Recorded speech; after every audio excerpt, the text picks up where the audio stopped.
Are you in So, Maryland right now? yes, I'm in Tacoma Park, Maryland. I'm in my home office with my matching bookshelf behind me. I wanted to I Very wanted nice. to background coordinate with you. That's very good. That's very good. What I should do is, in order to really perfect that, I need to make mine more horizontal.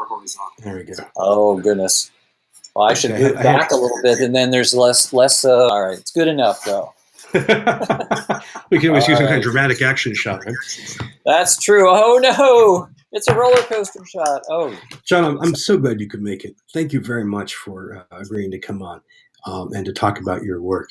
Um, can you just begin by telling folks what are you working on this summer? What are the big topics and ideas and projects? well, this summer, since I wrote the book 5 years ago, my consulting work has sort of evolved from focus on online and project happens when you work yourself. In the third part of the book, where I talk about all these strategies for improving education, I just realized, well, geez, the good news is I created enough work for myself for the rest of my life. The bad news is I don't have that much time left to do all this stuff. So I think it's Oh, been good. mostly a combination of occasional focus and sort of serendipity where I've ended up. So one of the areas, Sure. for example, that I've spent a lot of time in project evaluation that it intrigues me a lot these days is the a whole area of the role of extracurriculars in improving education, and in particular competitions. A lot of the work that I do is in cybersecurity competitions, and there's a lot of fascinating stuff happening there where there are both virtual competitions and live competitions where students get a real life experience. In one case, for example, it's a cyber defense competition where they bring in a team of actual professional hackers to come in and basically cause enough Nice. misery for the students so that they don't totally break, but they certainly they get broken, but not totally destroyed. And then they learn a lot in the process. And what happened was is this event became, I actually called it the Christmas tree effect, where it became an event that was focused on a competition, but then soon there was a job fair, and then there were sponsors, and then there was a K through 12 component, and then there was a research component, and then students started, not just forming clubs; they started forming formal clubs. A couple of the clubs even got sponsors to help them prepare for the competitions, and then the faculty got interested, and they started figuring out how to integrate more hands-on into the classroom, which for me was the most exciting part, is integrating experiential learning into the classroom. You find, well, before I go further, I guess I Mhm. just want to remind everybody again, this is fascinating stuff. I have a ton of questions for John, but your questions are really, really important. So as we go, please feel free to use one or more of those four question methods. So I was just going to ask along those lines, does that kind of cybersecurity pedagogy tie in what we're describing as learning by events? Yes, absolutely. That was one of the areas where I actually felt like I got to focus on, which is event-centered learning or event-anchored learning, because you had this event that anchored the entire experience, and soon it grew not just after in this case, but before. So student teams take a lot of time to prepare. Some of them have coaches, some of them don't. Sometimes, and they if they don't have coaches, then they learn a lot, not just from the process of preparing for the competition, that is the quote unquote content, but they also learn from the process of working with a team, developing time management skills, collaborative skills, that sort of thing. And then after the event, they some of the competitions I work on have done things to try to extend it in that direction as well. For example, another event with which I'm associated called the National Cyber League, which is nationalcyberleague.org, they create something called scouting reports, which they're trying to apply the sports metaphor to cybersecurity competitions. And so they actually have, they have a report of how the students did in the various competitions. I believe there are 9 areas in which they compete. And there's a scouting report that says, here's how many of the targets or the flags they acquired. Here's how they rated compared to the other people that they competed against. And then they can actually get this report and share it with employers. That sounds like, oh, what's the project the inventor of the Segway has been doing? A kind of science Olympiad. Okay. Yeah, the idea What of a terrific. competition certainly is not new. No, it's a great idea, and if you haven't a chance, by the way, if you haven't read the book yet, friends, I'm referring to a chapter late in the book where he's talking about event anchored learning. So I want to return to cybersecurity later if we have a chance. But let me just ask broadly, you've had your book out in the world for 5 years. Mm-hmm. What has the experience been like? Do you feel like there's certain things that you nailed? Are there things that you want to go back and revise? How has the world responded to this? Those are three very different questions. Yes. I think I'll start with the second one. In terms of what I nail, and I appreciate your comment about how you felt that I nailed a lot of it as well, because it's one thing to think it yourself, but it's another thing to have someone like, yeah, actually you did. It's like, well, that's good to know, that confirmation. I think on one level, the book was accurate. I find the framework and the scenarios still to be very applicable. In fact, in preparing for today, I started doing. I haven't done this too much recently, but I started looking online and reading, articles and saying, "Oh yeah, that's free market rules. Oh yeah, that's this, that's that." Mm-hmm. And so, in that sense, the scenarios hold up really well. And part of the reason they hold up really well is because the word prediction is sort of over glorifying it. It's just describing in scenarios what's sort of obvious and what's not going to change. I mean, our society's decades long obsession with free markets makes it that the whole free market rules and that scenario is not only not going to go away. That one really is I think is held more sway than any of the others in the last 5 years. At the same time, the education's legendary ability to change slowly, the steady as she goes scenario, that's still in play too. I think people have been wanting change, people have been yearning for change. But if you look at what's happened in the last 5 years, can you actually say, has there been radical transformation in American education? And I don't see any cogent argument that would argue, oh yes, it's radically transformed. I think American education, for the most part, has continued to do what it does best, which is slow, incremental change. Now, I did see an article today that sort of argues, well, it's different this time. And for those of you old enough to remember Rocky Bullwinkle, I always think of this as like, I don't think Rabbit has been pulled out of the hat yet. I don't even think Rocky's been pulled out of the hat yet.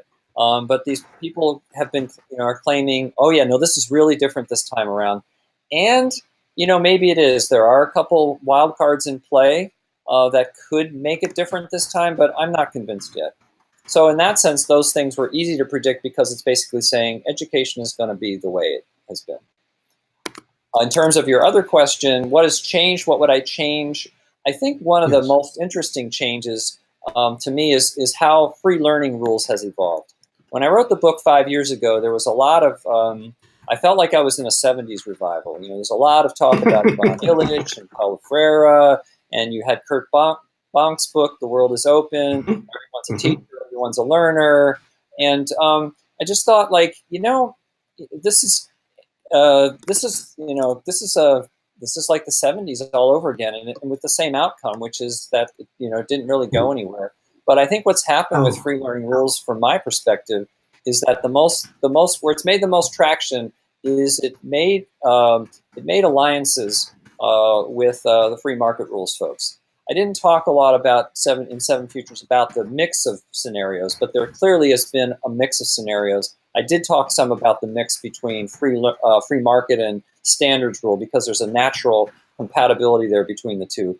But I think there was more of a marriage between free learning and free market, and especially we see this with OER. So, for example, today's I think it came out just today, a report about Achieving the Dream, and it's all about, if you go to the Achieving the Dream website, it's all about cost reduction using open resources, open textbooks to reduce costs. If you search for the word quality, you will not find it there. Although you will find it in an article that came out about the report.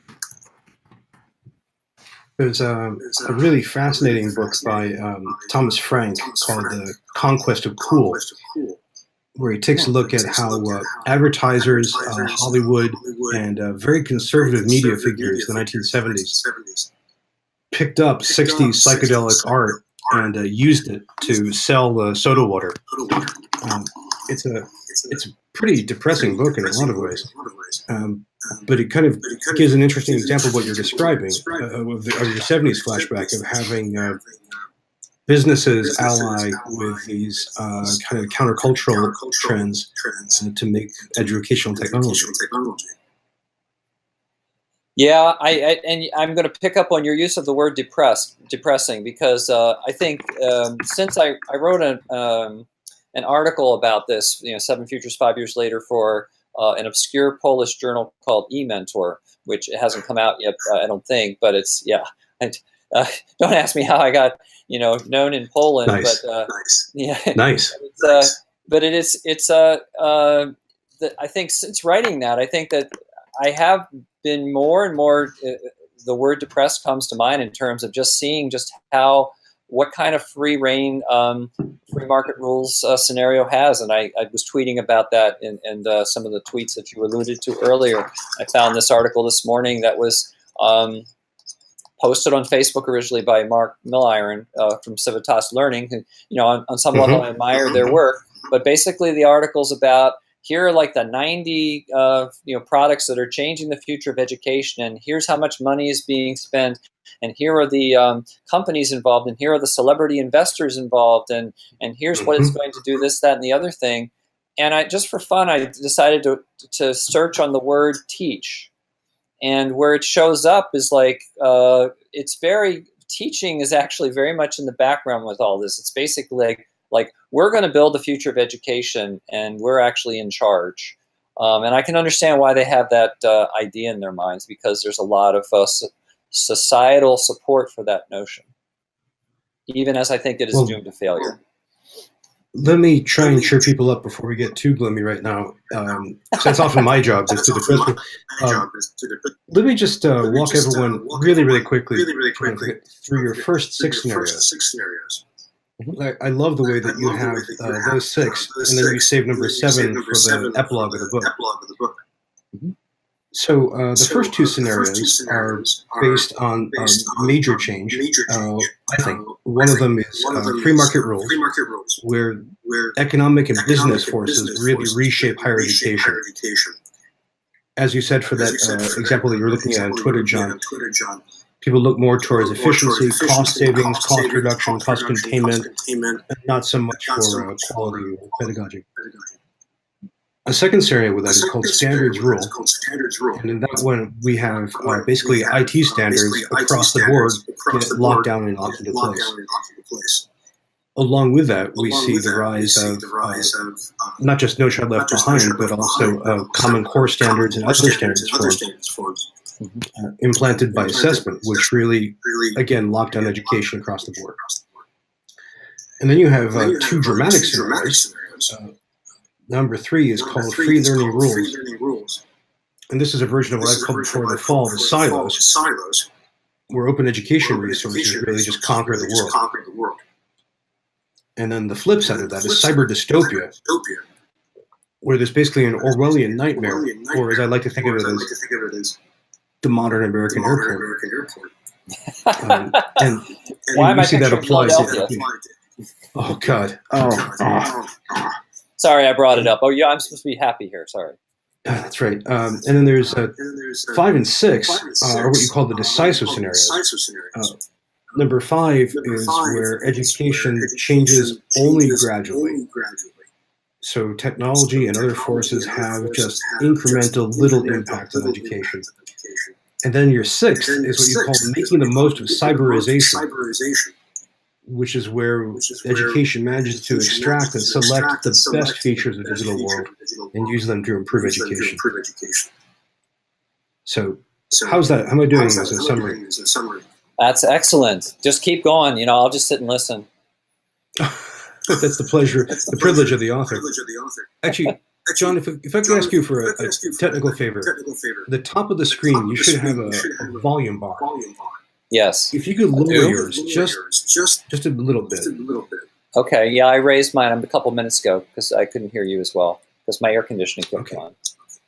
Oh, well, AC is a bad thing for acoustics. Oh, this one. How's that? Yeah, let's see what happens. I think that's better. Okay. Sorry about that. Yeah, we can hear you fine. Oh, no problem. Okay. Video All right. conferencing, we always have to fiddle with these things. Now, friends have been sending in questions, and I want to jump on them. But Ella, why don't you put up the first question that you have?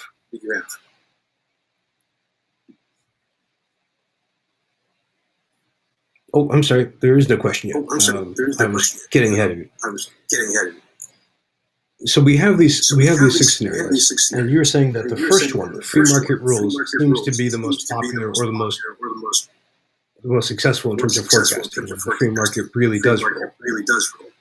I think it's a battle between that and steady as she goes. And actually, if I had to say which one is winning, I would stay steady as she goes. But in terms of that's just because, but it's in the sense that the free market rules folks haven't done quite what they thought they would. You know, we had the disruption fad, and we still have it, but it seems to have subsided somewhat. We had the MOOCs. MOOCs have come and gone. I mean, they're still here, but they're on the plateau and the Gartner hype cycle. So it's sort of, I think it's still, you know, it's still, higher education is still weathering the storm. It's doing what it does best. But in terms of what, you know, other than which other scenarios had the most effect, I think it's definitely free market rules for me because they really have made inroads. Partly some of the things, the factors I just mentioned have made some a considerable impact. And then you add in big data, and you add in a bunch of other stuff. It really is, and you add the general, the larger political climate and societal climate in which this is happening. Yeah, that's the one that's gotten the most traction in my mind. What do you think that is? Why do you think that's how it turned out? I think it's because it's in a way I would call it cultural momentum. I came up with a catchy phrase to share just with you and our audience here. Although I came up with it a few months ago, and that is free market mythology, rigged market reality. We've had this reign of free market since the Reagan administration. And I mean, you see it most now. I know this is about higher education, but you see it most prominently right at the moment politically at the K through 12 level with the person who was chosen for Secretary of Education, and there's just a potential for major mischief there. But in higher education, it's still. I mean, that article that I got, that 90 plus companies, that just captured it for me. And like I said, you have all those elements. You have you have the celebrity investors, which is sort of mirrors this, the celebrity politics that we have. The idea that not only do we have a celebrity as a president, but people are seriously saying, "Oh, well, we need Mark Cuban. We need another celebrity to run against the celebrity." It's like, whatever happened to actual political experience? This is playing out in education as well, in the sense of this idea that the companies think, oh yeah, we're gonna change things, we're gonna run things, and also the fact that the teachers, there is still, for example, one of the ways I indicate that my scenarios still hold is I thought about should I have a teacher's rule scenario, and the answer is no. Because under what possible future scenario do we see teachers or faculty regaining that kind of control and influence in American education anytime soon? I don't see it. Yeah, I think the only path for them is through improving education. But the fact that that's not there, they're sort of shunning into the background. And that the last tweet I think I posted on FTTE this morning about the email I got, like, it's all about data, making your job more efficient, because after all, that's what you really are. You're just a cog in the machine if you're a teacher or faculty. So this scenario goes. And so that's just, now we're veering back into depressing territory again.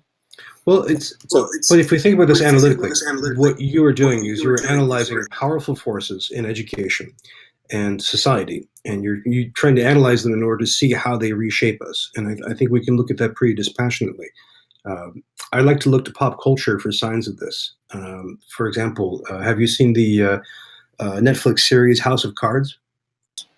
I have not. I am, in some levels, I'm culturally illiterate. I recommend it, the first season, if you like politics. If you don't like politics, then don't. Um, I mean, the writing is very good, but it's entirely about political process.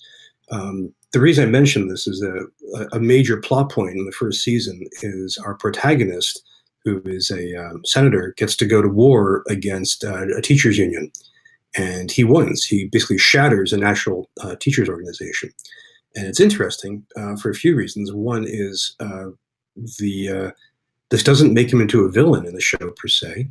A second is that it's not clear if he's a Republican or Democrat, which reflects the current political status towards education reform. And the third is it is an example of what you're talking about teachers having less influence politically. Uh, Joe Murphy has a really good observation about your scenarios. Ella, can we put him up on stage? Put him up on stage. Let's see if we can do this. This becomes a dramatic moment. All right. And I want to welcome everybody who's been coming in since. So, Joe, can you hear us? No sign. All right. Well, we'll try again. But while we're doing that, Ella, can you pop up the question, please? So we have a question from the very brilliant Ed Finn, who wants to know about organizational change. Have you found good ways of measuring change in higher ed? For example, since many times innovation and adoption are at the individual faculty level, is it even possible to generalize that to the larger field? Also, is incremental change necessarily bad? Oh, can you keep that question up there so that I can just remember the middle part? I'll go back. It's okay. Good question. Is incremental change necessarily bad? No, of course not. It's not only often good; it's often necessary. When I wrote the book, I was thinking for a while that the 6th and 7th scenario would be improving education incrementally and improving education, going big, going small and going big. I think there's an argument to be made for both. I wouldn't just include or exclude one or the other, but incremental change can be good. I think one of the issues, though, that I did describe in the book, that I'm holding to, especially in higher education, I'm wavering a little more in K through 12, but it's this, that a lot of people, especially free market folks, tend to say, in terms of we need to fix education. And I always say, well, if you need to fix it, who broke it? When did they break it? And what did it look fine when it wasn't broken? And if you ask it in those terms, you realize, well, actually, it never really worked well for everyone. So in that sense, incremental change. So the problem is not that it's education is getting worse. It's that it's not. It's failing to keep up with our accelerated need and increasing expectations. We need better education faster, and incremental change isn't always doing it. At the same time, so I try to answer some of your first and second question. I found good ways of measuring change. Actually, that one's a little broad. I'm not quite sure how to answer that. Is it possible to generalize from individual faculty to larger? This is part of what I do all the time in my work with evaluation. So, for example, evaluating cybersecurity competitions. Okay, somebody has a good competition here, or somebody has a good experience here, or somebody has a good internship program. How do you generalize that to having good internship programs everywhere? And I think that's sort of like the hard work. I think I end up spending a lot of time coming up with measures as an evaluator, coming up with attainment measures and impact measures, but they're very contextual. So I don't know if I probably have a generalized list that could be applied broadly to many contexts, but in practice, I tend to be very specific and apply them to a specific context. But one of the nice things in most of the projects I work for are National Science Foundation funded projects. So one of the nice things about it is they want to see a focus on broader impact. Well, one of my evaluator colleagues called it the what, the so what, and the now what. The what measures attainment, the so what measures the the significance and impact, and the now what measures the implications and what you'll do next. So in that sense, there are measures of change, but it feels like it does feel often more like house to house and hand to hand combat than some sort of broad sweeping blitzkrieg across the educational landscape of change. Well, that's a fantastic question, Ed, and a very, very generous answer, John. It sounds like you two should be in touch after this call. Be happy to. Now, Joe had a comment, and I'm going to quickly read this from the chat box, which is pretty interesting. Going back to what you were saying about the decline of the fad of disruption. So in a way, the ed tech disruptors need a healthy amount of steady as you go. Their business models seem based on being an alternative, not actually being dominant. I think we can bring Joe up to say more about that. Well, I think actually. Well, sorry, got to turn that down. Oh, okay. I think you summed it up pretty well. That you mentioned Rocky and Bullwinkle, and I'm thinking of Wile E. Coyote and the Roadrunner. And there actually is an episode where the Roadrunner takes some kind of growth pill and becomes the 40-story Roadrunner. And Wile E. Coyote catches him and says, "Well, what do I do now?" And I find myself wondering what the people who have framed themselves appropriately for the stage of their businesses as disruptors. They've framed themselves as choices, as alternatives. What would they do if they were suddenly in the position of dominant? And that means that on some level, they're not in the Amazon position of really being able to say, we want to own everything. They're not really Amazon, Google, Facebook yet.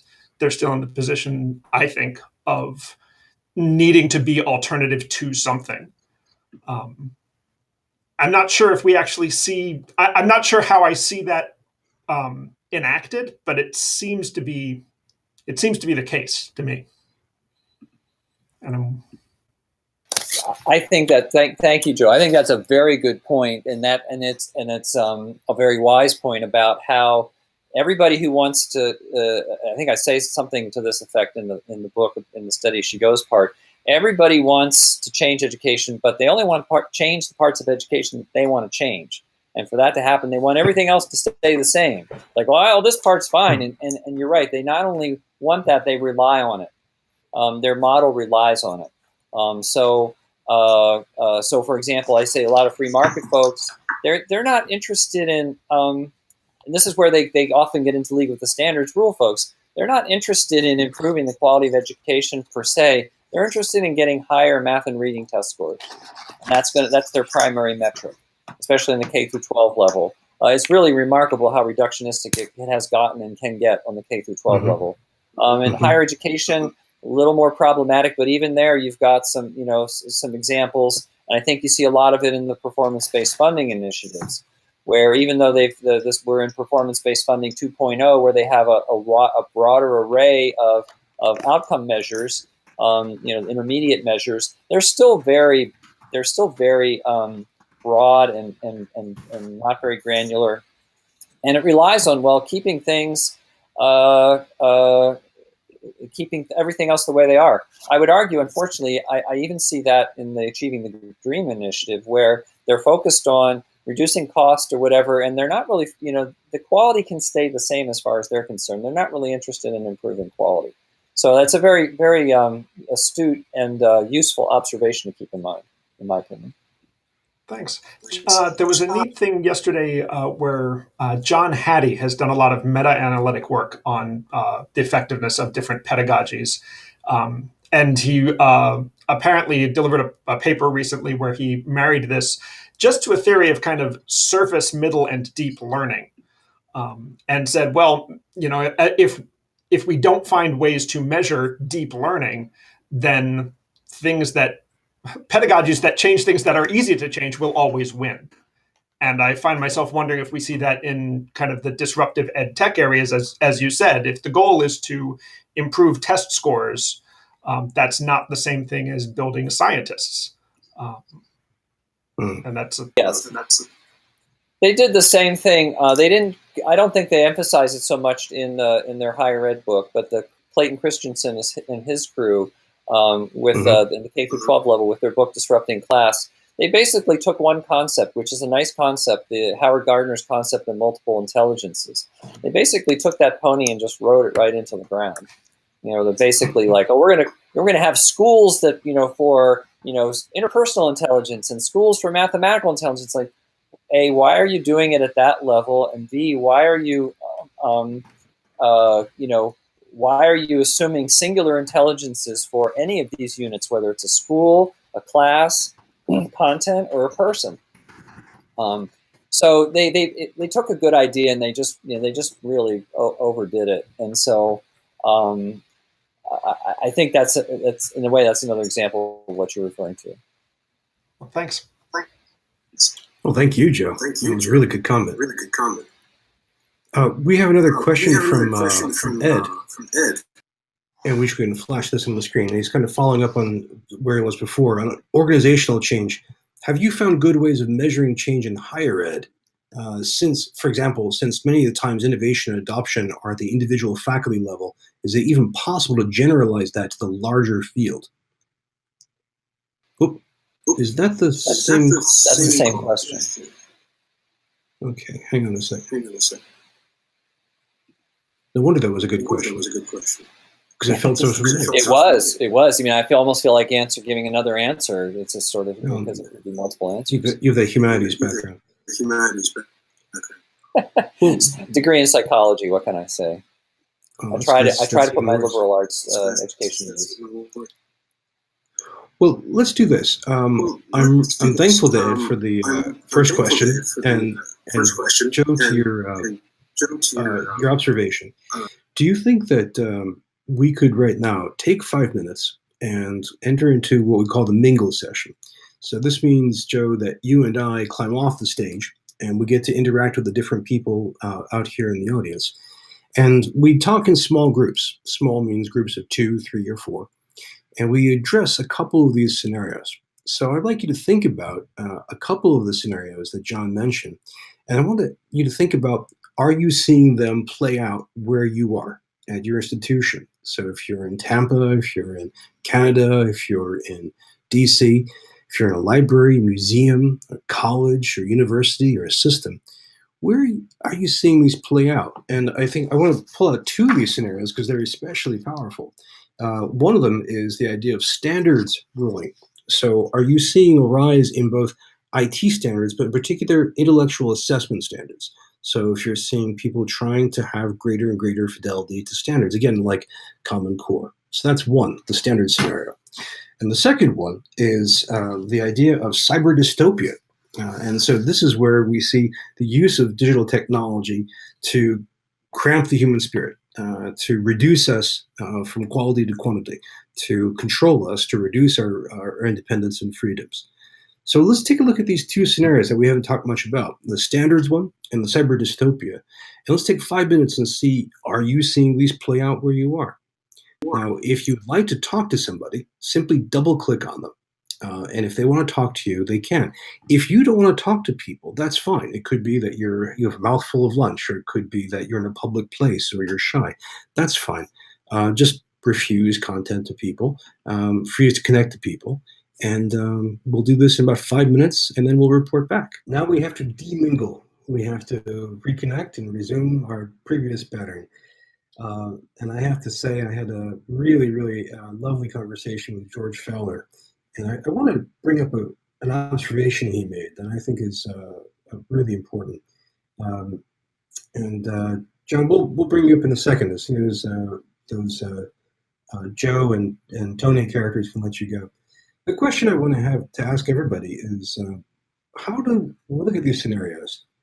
How do they play out against what we see as the purpose of education? That is, do we see education's purpose at producing a trained elite for administration?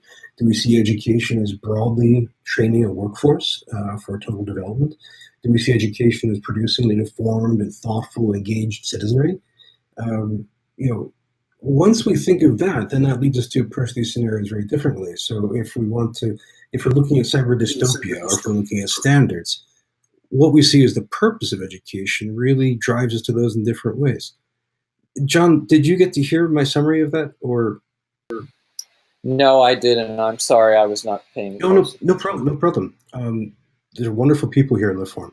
Um, George's point was, I think, really subtle. He said that when we take a look at universities, colleges, libraries actually operationalizing the different scenarios you're talking about, if they're setting up a cyber dystopia or standards world, he said it should be based more on what they think of the purpose of education, and that should really be driving it. The purpose is really the strategy. So, for example, if we think that the purpose of education is to produce a workforce, that education is workforce development, then standards mean a certain thing because you're preparing them for a world of certain standards. Or cyber dystopia makes sense if you're trying to prepare them for a world of surveillance, for example. If, on the other hand, you're trying to produce, education's purpose is to produce engaged, thoughtful, well-informed citizens, then standards are a different matter. Then the business is a different matter. Then cyber utopia is a different matter, and so on. So I was just wondering, what you think about this? And George, if I've mangled this terribly, please correct me in the chat box, or fling of a text question. What do you think about the interplay of the grand purpose, the strategy of education, versus how we operationalize it? Well, I think the short answer is yes, I agree. The longer Too short. Yeah, that was simple. Okay, next question. I think the longer answer is, I think the examples you gave at standards are an excellent. It's easier for me to agree with it and conceptualize it. So, as another example, I don't mean to keep going back to disrupting class, but one of the features of that book was in the very first chapter. They said they had some great lists of things that education should be. And it's like, one of them was, preparing better citizens and this and that and the other thing. And then the rest of the book just totally ignored it. So it's like, well, what happened to that part? So it's like, and it's like, yeah, if this is and this is one of those goals, by the way, preparing better citizens, which is just really, pretty much fallen by the wayside. And even when institutions are trying to do it, they're having trouble. They seem to be having trouble gaining traction on it.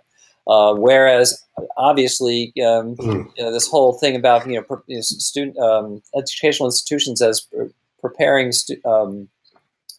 people for employment, that's getting a lot of purchase. So it's hard in the sense that the one part about the question I might modify or quibble with is the presumption that the institutions get to define this. But there is a sense, like, for example, the whole argument about student as customer. My beef with the idea of students as customers is not that students aren't customers. They are customers. The problem is that they're customers, but they also have like 6 other roles that intersect, collide, conflict, and whatever. So, but to students are very few students are coming to college, for the love of learning or learning for learning's sake. And their parents are certainly not paying for that, especially at the inflated prices that they have to pay.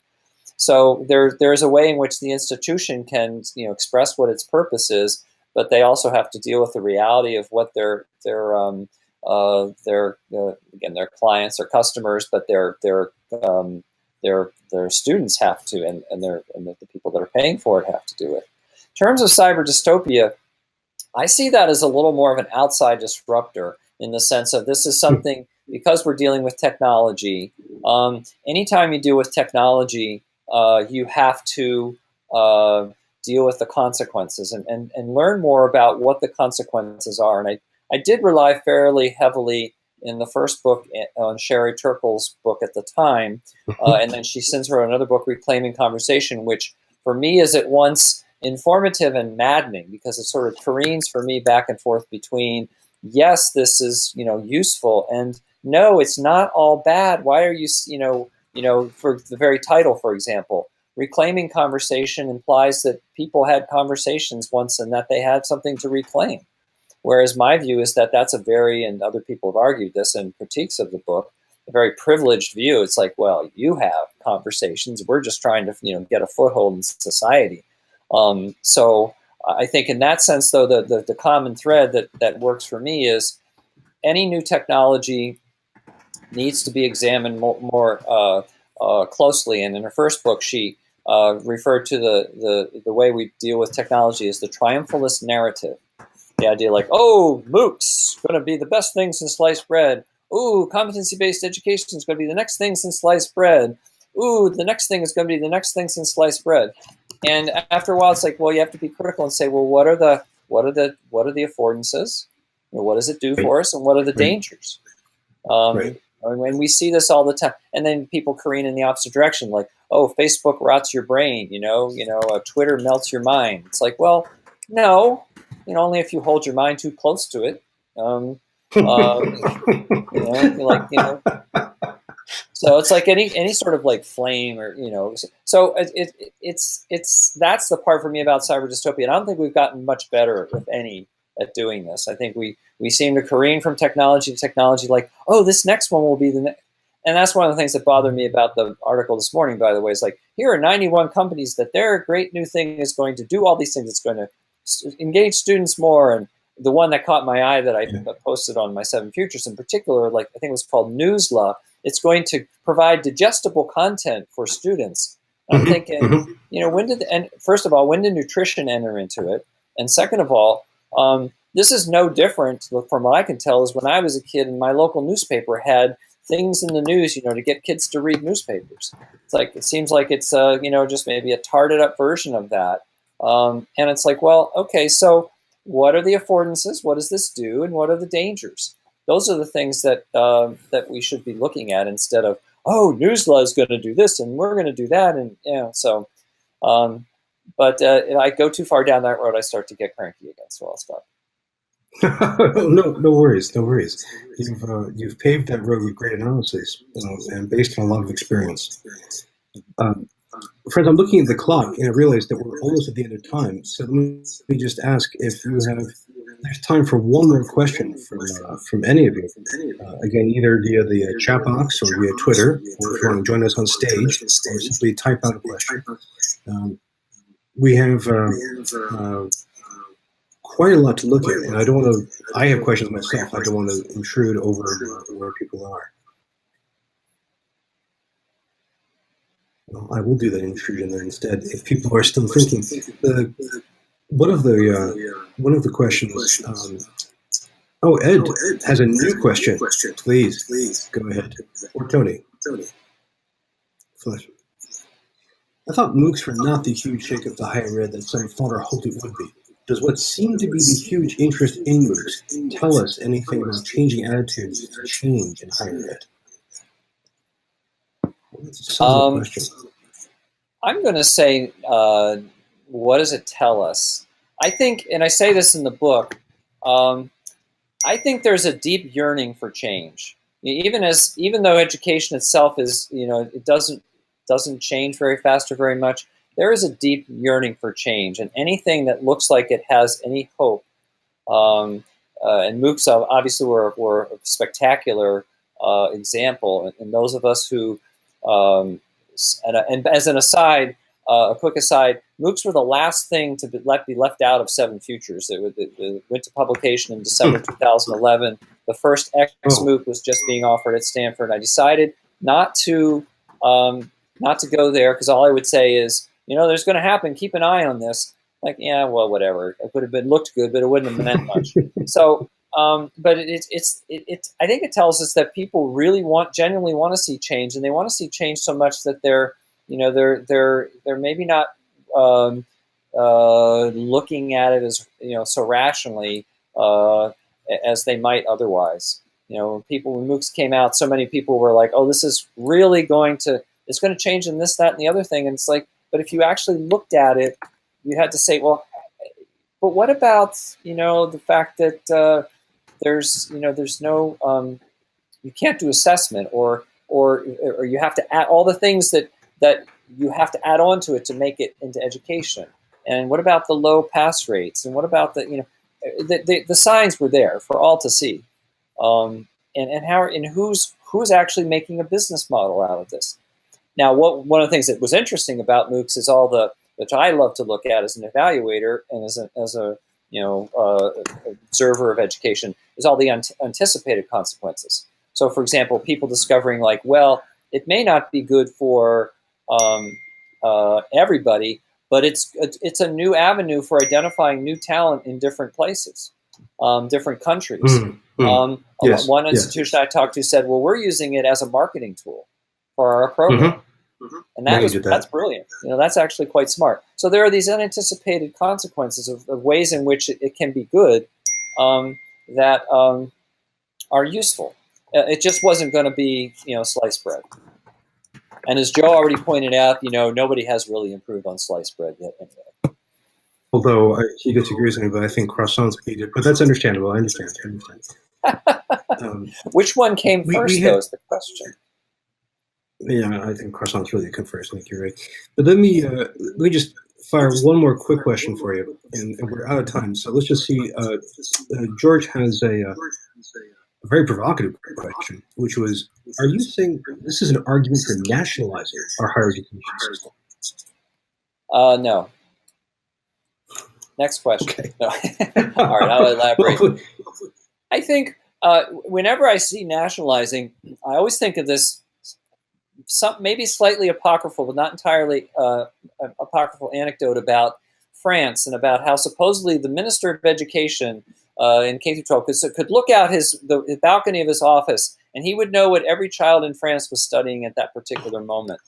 And when I worked at Northern Virginia Community College, I was surprised that one of the faculty I worked with went there. And I was surprised to learn he was teaching psychology, and I believe it was in Scotland. And he didn't have control over the sequence of when he taught things. It's like, well, this day I'm supposed to teach this. This is my job. I have to teach this. I think this is the consequences of nationalizing. I also think that all the trends are in the opposite direction. Even the standardizing trends are, with a few maybe rare exceptions that unfortunately we probably don't have time to talk about. But it's just there is just not any stomach or appetite in the United States for nationalizing. Even if an abstract argument could be made. So the practical argument is it's never going to happen. And the other argument is I really think in such an environment we really do benefit from our diversity. We really do benefit from the astonishing diversity of institutions we have, and letting 1,000 flowers bloom, and just and then in muddling our way. We're going to have to muddle. Well, we have to stop muddling right now. Okay. We have run out of our muddle window has closed. All right. Well, this happens. I need to thank you, John. You have so many ideas, and you were so good to so many of our people's questions. It's like being in a seminar with you, and I really appreciate that. Well, you're very kind, and I appreciate you giving me the opportunity to do this. It's always great fun to talk about this topic, and I hope that everybody here enjoyed it and benefited from it as well. Thanks again. Our pleasure. We'll follow back, and do let me know when your reflection article comes out so I can read it and share it. Okay, will do. Now we have to talk about what's happening over the next couple of weeks. So Ella, if you could put up those slides. We had, just to let you know, the coming right up is, actually that's for next July. We'll have Martin up the last week of July. Next week, we're going to have Phil Hill from Edwires, who will be talking about the learning management system and about the terrific work he's doing analyzing where the LMS goes next. So if you haven't had a chance to follow that, that's going to be really, really rich stuff. Now, also next week, we have one more thing. We have the last session for our book club. That's the Tracy McMillan Cottom's book, Lower Ed. We had her as a guest a few weeks ago. And she's going to be here to, I'm sorry, we're going to be finishing off with the last chapter of that, the epilogue, which is really a synthesis, which sums up the entire book. If you haven't had a chance to read it, this is a very, very important book. It sheds light on a powerful and underappreciated sector of higher education. Please check out that URL, brianalexander.org/tag/lower ed to find all of our discussions so far. And after that, we can pick out our next reading. So now, the other thing you should think about, if you'd like to learn more about what we're doing, is you can go to ftte.us to learn more about the Future Trends Report, or you can go to shindig.com to learn more about this technology. In the meantime, thank you so much for coming. I'll see you next time.